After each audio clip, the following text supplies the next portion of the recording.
Hello, everybody. It is Wednesday, May 24th. Just wanted to touch base with you, and I know in my research and talking with people, Michelson Morley from 1887, and the significance of that experiment and experiments after that, including Dayton Miller, have come into question. So I've looked up some quotes from some leading scientists, globe earthers over the years that have said that Michelson Morley was truly much to do with the relative motion of the Earth around the sun. So I'll start off with this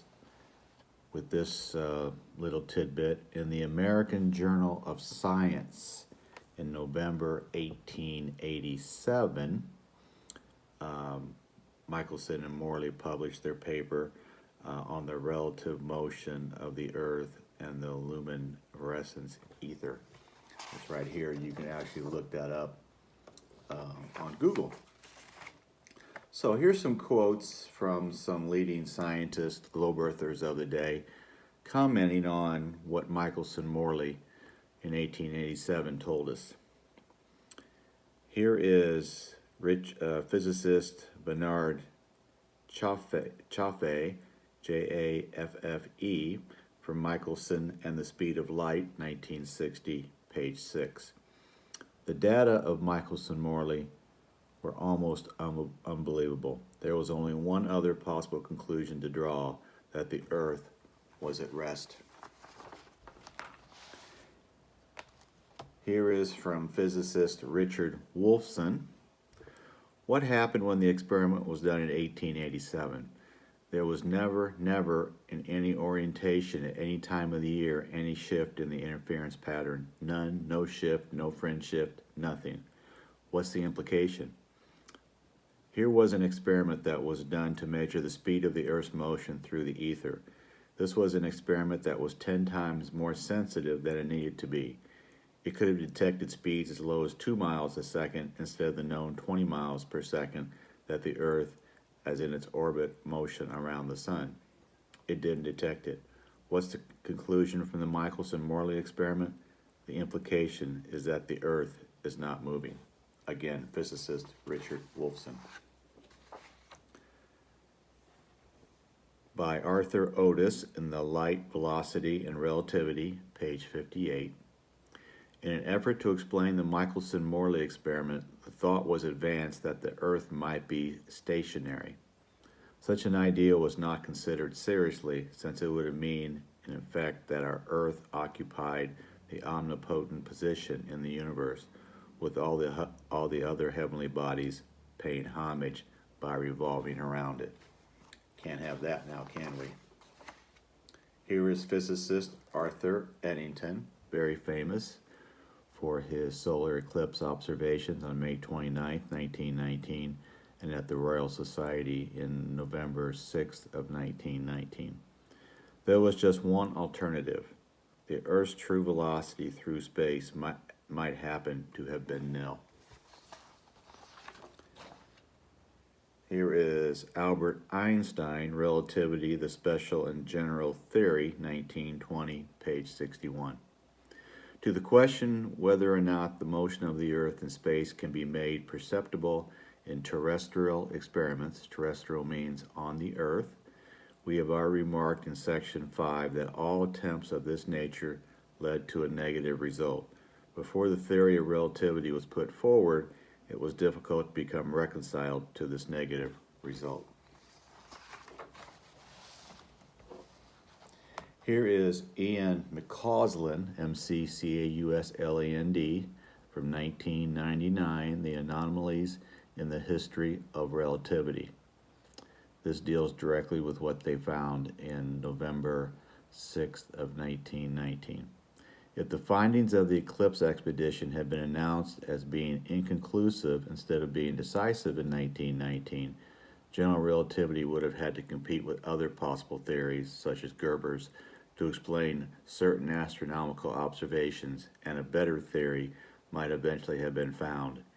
In the author's opinion, the confident announcement of the decisive confirmation of Einstein's general theory, November 7, 1919, was not a triumph in science, as it is often portrayed, but one of the most unfortunate events in the history of the 20th century.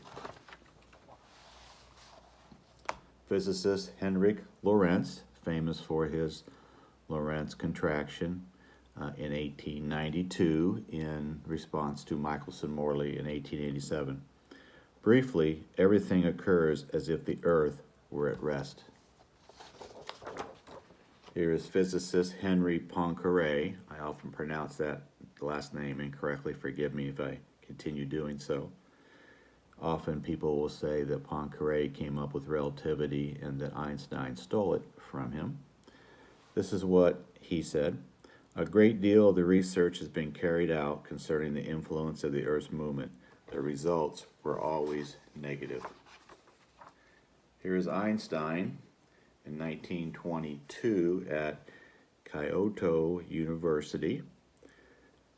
While I was thinking of this problem in my student years, I came to know the strange result of Michelson's experiment. Soon I came to the conclusion that our idea about the motion of the Earth with respect to the ether is incorrect, if we admit Michelson's null result as a fact. This was the first path which led me to the special theory of relativity.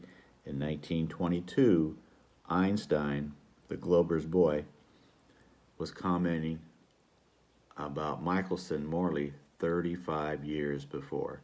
Michelson-Morley was 1887, special relativity was 1905, and Einstein was talking about it in 1922. I guess Michelson-Morley really got into Einstein's head, huh?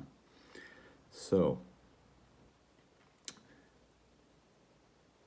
getting back, this was the first path which led me to the special theory of relativity. Since then, I have come to believe that the motion of the Earth cannot be detected by any optical experiment, though the Earth is revolving around the sun, which of course he had to say. This is physicist John Norton. Michelson and Morley found shifts in the interference fringes, but they were very much smaller than the size of the effect expected from the known orbital motion of the Earth. This is from Lincoln Barnett, The Universe and Dr. Einstein, second revised edition, 1957, page 73.